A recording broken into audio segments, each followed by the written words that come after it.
Egg omelette చేసిపోతున్నాం. First onions, దాని తర్వాత పచ్చిమిర్చి, కొత్తిమీర.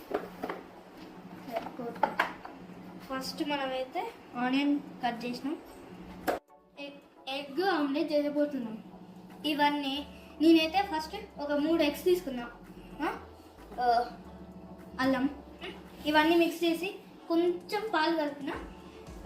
ఇవి మిక్స్ చేసినాక ఉప్పు కారం అట్లేసి మళ్ళీ పాన్ మీద వేయబోతున్నాం. మిక్స్ చేసినాక ఇలా గెలగొట్టాలి, ఎందుకంటే మిక్స్ కావాలి, లేకపోతే ఇట్లనో అటు ఇటు సైడ్స్ పోతాయి. అందుకే చూడాలి.